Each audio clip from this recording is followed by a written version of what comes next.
Hey everyone, it's Cooper here, and today we are going to be playing another game that most people think is pretty bad, Lords of the Fallen. Now, wait, I don't actually have a contrarian take on this. I think it's a pretty mid game, but I do just want to show you all my first impressions, and hopefully I can make a few more videos on this game, because I wouldn't be entirely opposed to playing it again, if this is well received.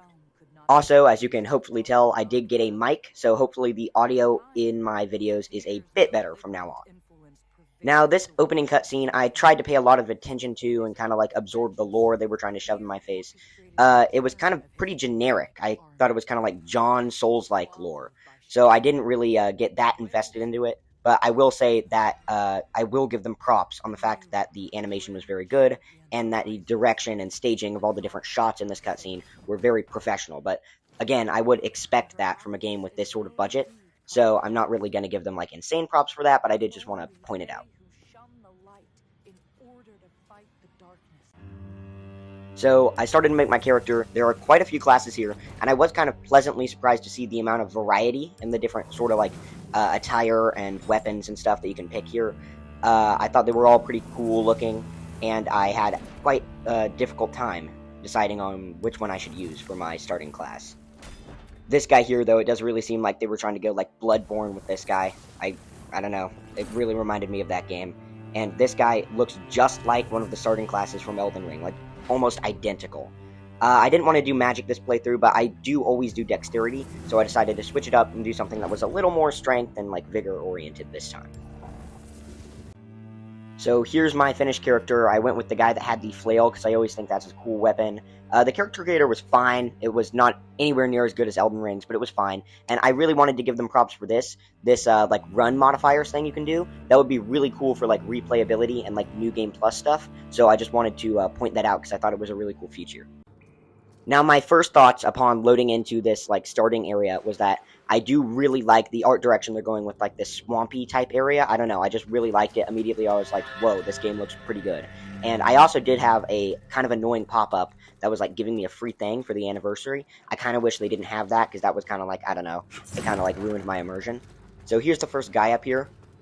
He was super easy. Obviously, I did get hit just because I'm pretty bad, and also because dodge is for some reason mapped to X on PlayStation in default here, which is typically jump, in case you don't know. So I was really kind of like out of my element there, but we managed to defeat that guy, and my first thoughts were the combat was really satisfying, but it seemed pretty basic. Like, I was just spamming light attack, and it would stagger them to the point where they couldn't really fight back. Now, I did try to remap my buttons here so that I could have circle as dodge, just like it is in Elden Ring. However, there was quite a few bugs here, and it actually took me way longer than it should have to do this. So I didn't record that, but I just wanted to mention it. The tutorial is really well-paced and pretty well done. I think Elden Ring probably could have benefited from something like this, but that's just my opinion. There were a lot of cool things and a lot of cool like set dressing that really got me curious about the world. And I also jumped down here. There was quite a few like secrets and stuff to find just in the tutorial. So that really, I don't know, it could just be that they put a ton of effort into the early game areas to make it seem like the whole game's going to be like this. But the level design really had me like, okay, I can see where this is going. Like, it kind of reminded me of DS2 a bit. I don't know. I was kind of like hyped for the level design. This guy with the range projectiles was good. I just wanted to see more enemy variety because I'd only been fighting those little guys with the pickaxes. Again, it's only been like 10 minutes, so what do you expect? But yeah, it was just nice to see something else. So this was a recurring thing, that there were like these dead bodies, and you can shoot them down with like your ranged weapon to get like loot, which I thought was cool like the first few times, but it's just kind of annoying because the ranged weapon system in this game isn't that like fun or intuitive to use. So I got kind of annoyed trying to do that every time I wanted to get down like a precious item. Now, this here, I didn't really know what it was at the time, but this is like your lamp. There's like 2 dimensions in this game, which is like the cool, unique mechanic. And I will admit, I really do like this mechanic. I think it's one of the main things that the game has going for it, that you can kind of shift between these dimensions, and it really benefits the level design. So, and also, the other dimension, the Umbral Realm, is really, really well designed, like visually. So I just got really excited about that. So this here is a puzzle. I guess not really a puzzle, but you got to open this door, and you have to go around and activate the 2 nodes by following these wires in the Umbral Realm from the door to wherever like the center of it is. And I thought that was really cool back there, how I could only go through that door when I had my lantern pointing at it, because it was open in the Umbral Realm. And I really hope that they continue that sort of level design throughout the game, because it's really something that they could work with to make their game a bit more unique than other Souls-like titles. Yeah, so the rest of this bit of the tutorial was basically just teaching me about all the stuff you can do in the Umbral Realm. It seems pretty complicated. I'm pretty sure it gets more dangerous the longer you're there, but the more souls you get the longer you're there as well. So that could be a cool risk-reward mechanic. And I also liked them doing that just because it really seems like people try and find ways to farm in a lot of Souls games, and this is really giving you just a way to do it without having to, like, cheese the game or, like, find, like, a specific spot or anything. So I thought that was just, like, a nice way to encourage player like exploration of the systems and stuff. It also has the classic Souls-like mechanic that whenever you take damage, you can damage somebody else really fast to restore the health, which I think keeps the flow of combat really good, and I wish more games had that. The plunging attack animation was really cool, so I wanted to show that. It's not really that big of a thing in the other games, but Dark Souls 1 really had that, and I wanted to point that out. So I activated the next node to open the door finally, and I was pretty sure that a boss fight was going to be through here, so I kind of tried to familiarize myself with all the systems. They taught me more so that I could kind of like, hopefully, beat it first try. Now, by this point, I had re-entered the normal world, and I wanted to just point that out that you can enter the Umbral Realm at any time, but you cannot re-enter the normal world unless you find, like, a specific spot. Here I found my first, like, kind of bonfire. They're called vestiges in this game, and that's another thing. This game tries to be super grimdark, and, you know, obviously I'm, like, familiar with that with, like, Warhammer 40k and all that sort of thing, and I typically like that sort of thing, but it really goes really hard into it, where all the names and all of the stuff is, like, so over-dramatic. Like, it can't take itself even, like, kind of unseriously. So I don't know, I wasn't a big fan of like the naming conventions and like some of the writing in this game. So down that staircase led me to the first boss fight. I was kind of sloppy here. I did beat him first try. He was a pretty fun fight, all things considered. Funner than some of the fights in Elden Ring. I don't know, I really enjoyed it. It was really simple. It was kind of like Crucible Knights-ish. But it was like a good show of like the first combat, and I liked his animations, especially that one where he grabs you and hits you with his mace backwards. It was a pretty quick fight. It was over pretty easy, pretty quickly, but it really got me hyped for what the other bosses might have, especially if this is just like the first tutorial one. So the next area, you are back in the Umbral Realm. It looks pretty cool. Once again, the mods, I think, are a cool touch, because they kind of lead you. They show you when you can enter the Umbral Realm, and they lead you to the next bonfire. So I thought that was cool, just so that you don't have to get lost. But there are still kind of, like, side passages you can go on, so you can get lost and you can explore, but you're never going to be, like, stuck trying to find the next area for a long time. Take it lightly. So I finally got to level up. There are surprisingly few stats in this game, but I think that actually serves it well, being slightly less complicated than that, because there's so many other systems, especially with the Umbral stuff. I decided to level up strength, just because that would help my mace damage, which is feeling a bit weak as of now. Now, even if the story hasn't hooked me, I do have to give them points for this. You can basically use your lamp to see, like, the memories of these, like, dead people in the world. And I thought that was kind of cool, being able to, like, walk through this, like, misty version of the battlefield. I thought that was a neat touch. But I also kind of thought it might just be cheapening out on, like, cutscenes or something, which could be the case. If it's not, then I think that's cool. But if it is, then I would have much rather them just done cutscenes. So now I am once again out of the Umbral Realm and in this village area, which kind of reminds me of the farm area and, like, village area from Path of Exile 2, if anybody knows what I'm talking about there. So one thing about this game is, it's really easy, like, weirdly so. It might be because I picked the normal difficulty, because there are difficulty and difficulty modifiers in this game, but I didn't die a single time, even when I was entirely out of healing items after that first boss fight. I didn't die at all, so I thought that was kind of strange. I felt like around every corner I was, like, gonna get jumped and die, so I was kind of just, like, accepting my fate, but I still didn't die. So this guy here I thought was cool. He kind of reminded me of like a Black Knight from Dark Souls 1 or a Crucible Knight from Elden Ring. He was kind of like a super strong enemy that was just like placed about, and I saw several of them just in like this first area. So I kind of wonder what the lore behind them is, but at the same time I don't want to sit through another like monologue, so I really don't care. Everything in this game other than the Umbral stuff and a lot of the visuals is kind of derivative. Like in Elden Ring, you are a Tarnished, but in this game you're a lamp bearer. Like, instead of the bearer of the flame, you're like a lamp bearer, and like everything's lamp related because they have to change up one word of every term just so that it doesn't sound like it's just copied, which I think actually doesn't serve it. I wish they would have just like used some of the same words if that's what they were going for. Now, I got to the next vestige and leveled up again, and one thing I will compliment this game on is that the enemy variety has been surprisingly good thus far. Like, I know there haven't been, like, that many. I think I've seen, what, like, 5 different enemies in the starting area. But that's quite good, especially if they can keep that up for all the rest of the areas. I can't see people getting bored with, like, the enemy variety, especially because they all had pretty unique and good attack patterns, and they all kind of fitted where they were, other than that, like, fire guy I saw earlier. Now, this was probably one of the coolest moments, at least for me, in the game. I was trying to go down here to try and, like, get across and maybe get that, like, item I could see over there.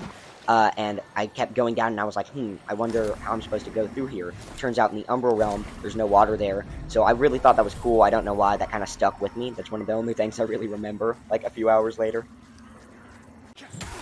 So I exited the Umbral Realm and went back up, fought some more guys, and I kicked down this shortcut to go back where I was. Once again, I never needed to use it because for some reason you just don't die in this game.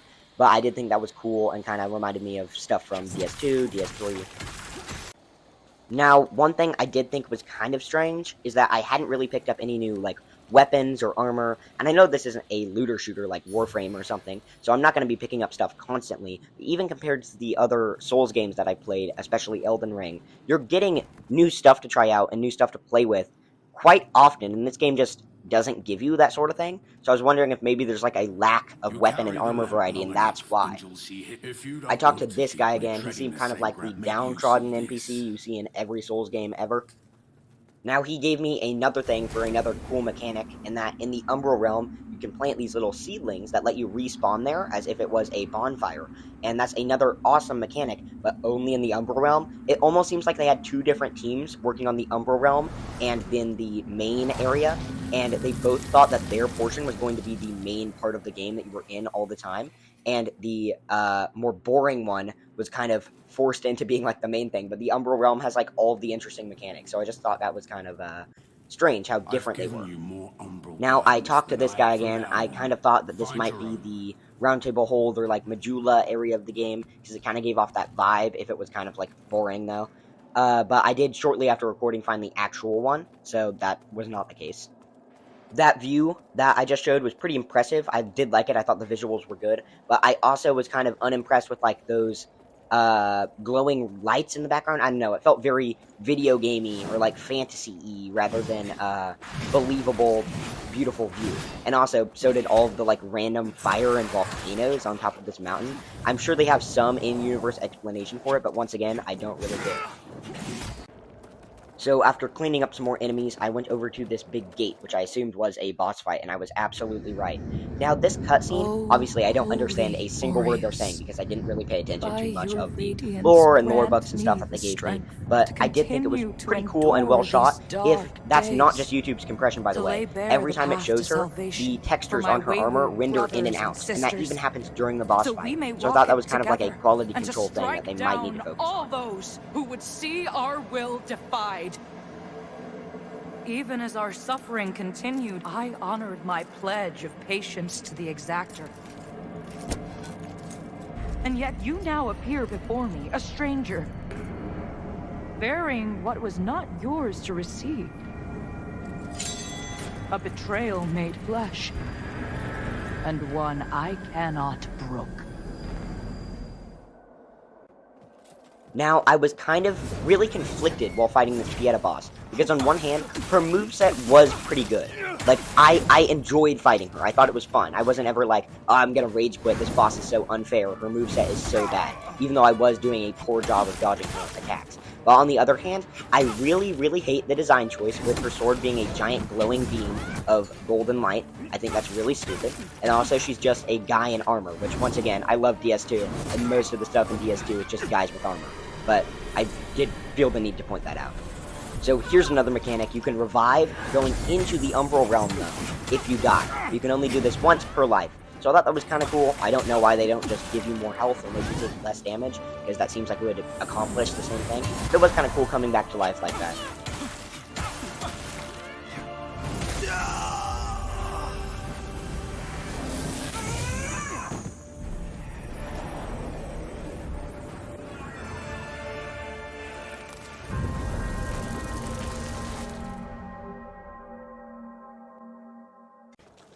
Now, I did end up dying there, so this is attempt number 2. I go back and kind of with the same thing, but I saw this, like, summon sign, or that's what I assumed.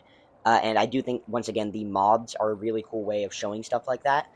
It was the guy from the area that I saw a minute ago, the guy in the big iron armor. So I thought it would be cool if he like joined me for the fight. I didn't see him appear, so I assumed it like didn't work or something. But he just comes in when I go into the boss fight. Now, another thing about Pieta, which I saw, is that her Phase 2 boss fight and animations, like the character model it switches to with the angelic wings and stuff, is really cool. I do like the whole like biblically accurate angel motif. I think that should be used more in a lot of games that kind of have this style with like the umbral stuff. But on the other hand, it did kind of look like Melania, and a lot of the stuff she was doing, especially she summoned like ghostly clones of herself, she did a ton of stuff. Now, I'm pretty sure this game came out after Elden Ring, so I kind of really felt like it was copying Melania. That could just be me. Now, I died again, so my third and final attempt, I took off all of my armor except for my chest plate so that I could be light rolling, and that really seemed to help avoiding her attacks. Me and my summon guy got her down to Phase 2 pretty easily, and when she was only at like 1/4 of her health, I still had my healing item left and my revive. So I was feeling pretty good about this. We managed to take her out pretty quickly.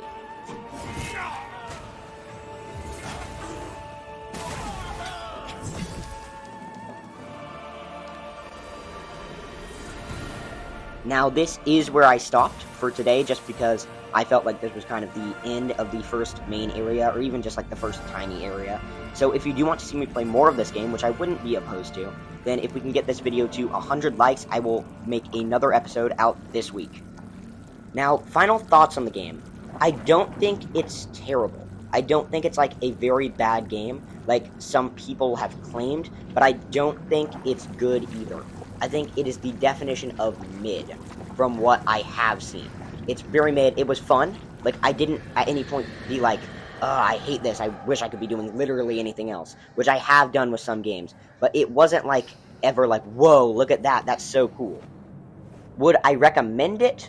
No, not for the full price that you have to buy it for, but since it is on PlayStation Plus free right now, I would check it out just to see if you're interested. I do think that Lords of the Fallen has merit with a lot of its unique gameplay mechanics, especially in the Umbral Realm, and a lot of the visual design that went into it. But I also think that it is way too derivative in terms of story and gameplay to ever become something as special or popular as Elden Ring.